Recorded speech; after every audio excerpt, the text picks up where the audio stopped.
शांति ज्योति भाई। परम शांति। हमारे साथ ज्योति प्रकाश जेना जो 3 साल से बापूजी का ज्ञान में है। करंटली वो सुपरिटेंडेंट इंजीनियर CPWD भुवनेश्वर में है, जो कि बापूजी के ज्ञान में काफ़ी पारंगम उनके महारत हासिल है और बहुत ज्ञानी भाई है। हम आज कुछ सवाल मेरे मन में है जो मैं उनसे कुछ सवाल ज्ञान के कुछ अहम सवाल के मुद्दों पर बात करना चाहता हूँ। पहले ज्योति प्रकाश भाई, हम जानते हैं 3 तरह का माइंड होता है, एक कॉन्शियस, सबकॉन्शियस और अनकॉन्शियस माइंड। परम ब्रह्म, परम सत्ता को जानने के लिए कौन सा माइंड का महत्व है, इसके बारे में कुछ बताएंगे? परम ब्रह्म परम सत्ता की 3 स्टेज है, साकारी, आकारी, निराकारी। अच्छा। और हमारे जो मन का भी स्थिति 3 है, वो है subconscious, conscious, subconscious and unconscious. तो कॉन्शियस है हमारा साकारी तत्व को समझता है, सबकॉन्शियस है आकारी तत्व को समझ सकता है, और निराकारी तत्व को समझने के लिए, निराकार को समझने के लिए अनकॉन्शियस माइंड की जरूरत पड़ता है। अच्छा।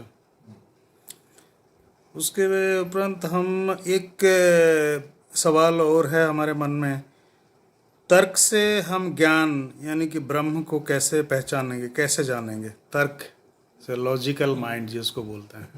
जो लॉजिकल माइंड है हमारा कॉन्शियस माइंड लॉजिकल माइंड है। जब हम इस स्थूल दुनिया में कोई भी चीज को देखते हैं, वो हमें जनरली ये जो वाक्य है, वेद की वाक्य है, हमारे जो शास्त्र के वाक्य है, ब्रह्म सत्य जगत मिथ्या, तर्क से हमें जगत मिथ्या को जानना पड़ता है और धीरे धीरे हम सत्य की ओर जाते हैं। तो तर्क से ऐसे ही हम सत्य की ओर जाते हैं और ब्रह्म की ओर जा सकते हैं। ना, तर्क से एक सवाल है इसके ऊपर, जो लॉजिकल माइंड से जो जाता है, और एक होता है रियलाइजेशन, हम स्पिरिचुअल एक रियलाइजेशन प्रोसेस, जो कि हम ज्ञान मार्ग में अनुभवी मूर्त आत्मा, एक लवलीन स्टेज में एक पूरा रियलाइजेशन, मतलब उसके बीच में इसको कैसे ये करेंगे? एक इंसान लॉजिकली ट्रेस कर रहा है अपना परम सत्ता को ढूंढने के लिए, पहले अपने एग्जिस्टेंस जो कनेक्टेड है परम सत्ता से, क्रिएशन एंड क्रिएटर से, हाउ टू यू कोरिलेट? लवलिंग स्टेज में, एक जो भक्ति मार्ग में भी है, लवलिंग स्टेज में सब जाते हैं। तो लवलिंग मतलब है कि तब हम समर्पण कर लेते हैं किसी को, तभी हम उससे प्यार करने लग जाते हैं, उसको मान लेते हैं। लेकिन हम मानने से पहले हमें तर्क से मानना पड़ेगा, तर्क के द्वारा सत्य को मानना पड़ेगा। लेटेस्ट एक हम ऐसा करें कि बिना तर्क के हम कोई चीज को मान ले और बाद में पता चले हम उस जगह पे समर्पित हो गया जो सच नहीं है ना। और एक चीज होता है तर्क आप अपने से तर्क करें, अपने माइंड से अपने आप को पूछेंगे आप, और किससे तर्क करेंगे? या किसी भी एक रेफरेंस को लेकर ज्ञान सागर मंथन, ज्ञान सागर मंथन करना पड़ेगा। तर्क मतलब ज्ञान से तर्क करना पड़ेगा। तो ज्ञान से तर्क करके आपको सच्चाई को जानना पड़ेगा। जैसे हमारे वेद जो बोलते हैं नेति नेति, नेति नेति मतलब ये भी भगवान नहीं है, वो भी भगवान नहीं है। तो वो भगवान कौन सा है वो किसी को पता नहीं है, कौन सा नहीं है वो पता है। तर्क से हमें सिर्फ ये पता चलता है कि ये नहीं है, जो है उसको जानने के लिए आपको तर्क के ही थ्रू, जैसे हम एलिमिनेशन प्रोसेस रहता है, हम एलिमिनेट करते करते करते करते राइट आंसर पे पहुंच जाते हैं। यही तर्क है, और तर्क से हम सच्चाई में पहुंच जाएंगे। जो गलत चीज, जो मिथ्या है, जगत मिथ्या है, उससे एलिमिनेट कर देंगे। Okay. तब वो God realization. You can say it is just like in real world when we go for troubleshooting or analyzing a system, that isolating one by step and reaching to the destination, which is the source, cause of the creation of problem. कोई भी exam में हम multiple choice पूछते हैं, Okay. तो उसमें हम right answer पता नहीं तो हम एलिमिनेट करके भी रॉन्ग आंसर को निकाल लेंगे तो राइट आंसर अपने आप निकल जाता है। Okay. Very good. Next question आपको भाई जी, एक है राजयोग और एक है कर्मयोग। भगवत गीता के अनुसार इन दोनों में क्या है, कौन उत्तम है, कौन सर्वोत्तम है इन दोनों में? अगर हम या दोनों आपस में रिलेटेड है, क्या है? हाँ राजयोग मतलब ये बापूजी के ज्ञान से हम जो ये बार बार बोला गया है, राजयोग मतलब रहस्य को जानना, पूरा संसार मिस्ट्री, की या मिस्ट्री को जानना। जब हम रहस्य को जान लेते हैं तो हमें सच्चाई पता चल जाता है, जो सृष्टि का जो सृष्टिकर्ता कौन है हमें उससे पता चल जाता है। तो राजयोग से हम सृष्टिकर्ता से जोड़ पाते हैं। तो जैसे सृष्टिकर्ता से हम जोड़ जाते हैं, अपने संबंध बना लेते हैं, तो हमारा योग नेचुरल हो जाता है। तो हम हर कर्म में हम उनके साथ जुड़ सकते हैं। तो जो राज जान लिया वही कर्मयोगी बन सकता है, बिना राज जाने कर्मयोगी बनना मुश्किल है। एक बापूजी बोलते हैं बाप सिर्फ आता है जो धरती पे बच्चे, क्योंकि बच्चे के को इमर्ज कराता है ज्ञान, अपने अंदर जो पहले जन्म का रिकॉर्डिंग है ये है जो ज्ञान को जानना मानना। जैसे बोला गया है कि कोटो में कोई में से कोई मुझे जानता है। हाँ ठीक है ना। सो इससे क्या होता है कि जो हम जो बात करते हैं, लेकिन ये सब लिमिटेड जो बेहद ज्ञान, जैसे बापूजी जो बेहद ज्ञान देते हैं, क्रिएशन, खाली क्रिएशन, क्रिएटर और ऑलमाइटी अथॉरिटी का ज्ञान, कर्म, जो वेद उपनिषद, सभी सर्वोपरि एक बेहद ज्ञान, सृष्टि की रचना और उसका प्रसार बियॉन्ड विजिबल रेंज, जो ह्यूमन लिमिटेशंस, जो सोच के बाहर है, जो कि भी साइंस के बाहर है, तो सबसे बाहर है। लेकिन ये जी सिर्फ लिमिटेड कोटों में कोई में से कोई जो आत्माएं जानेंगे, लेकिन वो आत्मा की रोल बहुत ज़्यादा अहम है। और वर्तमान स्थिति में जो परिवर्तन की घड़ी है, ट्रांसफॉर्मेशन प्रोसेस जो है, इस ट्रांसफॉर्मेशन प्रोसेस में किस क्वालिटी के आत्मा और कितने आत्मा की ज़रूरत है, जो कि रियल में सभी तो नहीं समझेंगे, ये पॉसिबल नहीं होगा। कई युगांतर बीत गए लेकिन ये संभव नहीं हो पाया। लेकिन अभी वर्तमान स्थिति में जो सृष्टि की हालत जो है, हमारे जो धरती का हालत जो है, इसमें इन आत्माओं का स्पेशल जो सोल्स और इनकी क्या भूमिका है, इसके बारे में कुछ बताएं। जो ये है बापूजी के ज्ञान में ये बहुत ही क्लियर है। जो परम सत्ताधीश, जो ऑलमाइटी अथॉरिटी सिर्फ संगम युग में आते हैं। ओके। ये ज्ञान पहले कभी था ही नहीं। ये जो ज्ञान बापूजी का जो ज्ञान है, पहले जितने भी ज्ञान है, हमारा वेद है, जो भी है स्क्रिप्चर्स है, उसमें ये ज्ञान है ही नहीं।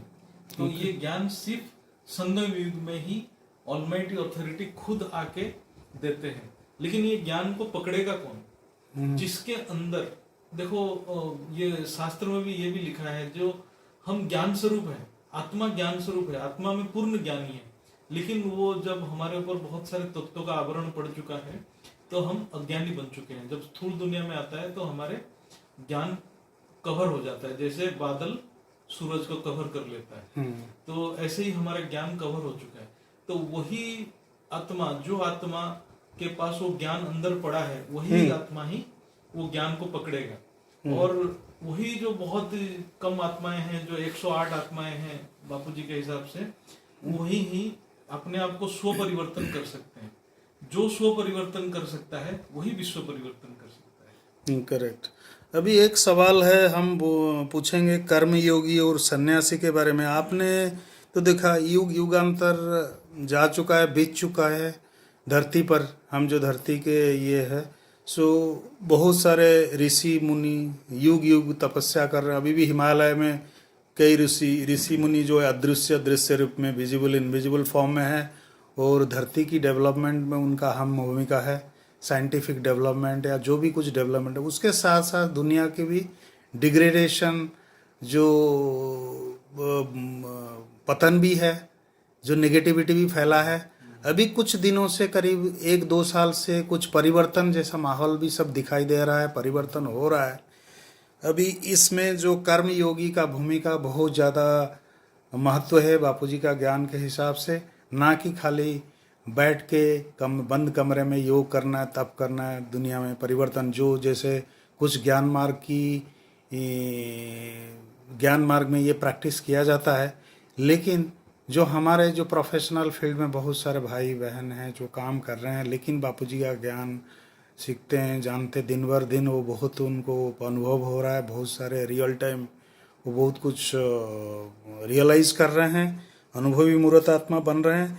इस अवस्था में, इस स्थिति में कर्मयोगी का मेरे हिसाब से तो अहम भूमिका है। लेकिन मैं ये आपको एक फाइनल ये सवाल है आपके लिए। कर्म योगी और सन्यासी के बीच में हम जब कंपैरिजन करेंगे, तुलनात्मक करेंगे, विचार करेंगे, इसमें which is more important and और बोथ आर इम्पोर्टेंट? एक तो हमें सन्यास का मतलब समझेंगे। सन्यास मतलब जो संसार को छोड़ देता है वो सन्यास।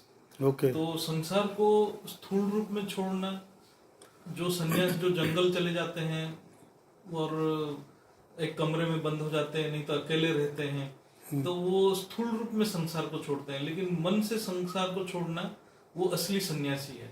जो संसार के अंदर रहते हुए मन से संसार को छोड़ देता है वो असली सन्यासी है, वही कर्म योगी है। और कर्म तो भगवान भी कर रहे हैं, जो ऑलमाइटी अथॉरिटी भी अपना कर्म कर रहे हैं। तो कर्म तो सबको करना ही पड़ेगा।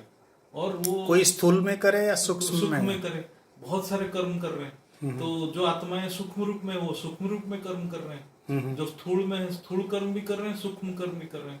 तो हमारे ज्ञान के हिसाब से तो सोचना भी कर्म है, तो सोचना भी एक सूक्ष्म कर्म है। तो इसलिए जो हमारे जो ज्ञान है, ये ज्ञान में सूक्ष्म कर्म बहुत इंपॉर्टेंट है। जो हमारे संकल्प शक्ति हमारे सूक्ष्म कर्म है, और संकल्प शक्ति को बढ़ाना और संकल्प शक्ति के थ्रू परिवर्तन करना, ये हमारा अहम भूमिका है। तो हमारे जो ज्ञान के हिसाब से जंगल जाना सन्यासी नहीं है। यहाँ रह के मन में संसार को छोड़ के, यानी कि हिमालय के कंदरे में जाने का जरूरत नहीं है। और इतने साल बीत गया, संसार सृष्टि चक्र कितना निकल गया है, कितने सन्यासी आए, कितने सन्यासी गए, कितने मुनि आए, कितने ऋषि आए, लेकिन सृष्टि परिवर्तन तो कोई नहीं कर पाया। उनके पास कितना चमत्कारिक शक्ति था, लेकिन कोई भी आज तक सृष्टि परिवर्तन नहीं कर पा रहा है। लेकिन अभी जो ये ज्ञान आया है, ये सृष्टि परिवर्तन का ज्ञान है। और ये जो स्वपरिवर्तन से शुरुआत है, स्वपरिवर्तन से शुरुआत है। और ये कर्म योगी जो है, ये भगवत गीता की ही मूल कंसेप्ट है, कर्म योगी। और ये ऑलमाइटी अथॉरिटी की मैसेज है। जो भगवत गीता की जो मैसेज है, ये ऑलमाइटी अथॉरिटी की मैसेज है। और ऑलमाइटी अथॉरिटी खुद अभी आए हुए हैं, उनकी जो मैसेज को प्रैक्टिकल में करने के लिए ये मैसेज दिया गया है। और ये कर्म योगी जो है, ये सन्यास, जो स्थूल सन्यास से बहुत ऊंची चीज है, और कर्म योगी सबसे बड़ी चीज है। ये कर्म करते करते निरंतर मन में, और ये वही कर सकता है जो सारे राज को जानता है, रहस्य, ना सिर्फ आत्मज्ञान, बस सृष्टि रहस्य का ज्ञान रहस्य जानता है। हाँ, अनंत कोटि ब्रह्मांड का रचना और उसकी सृष्टि का रचना और रचयिता का ज्ञान, रचना और रचयिता का ज्ञान ही राजयोगी है। तो यही है रहस्य सारे। बहुत बढ़िया, थैंक यू वेरी मच। परम शांति। परम शांति। आपने समय दिया। परम शांति। फिर मिलें। परम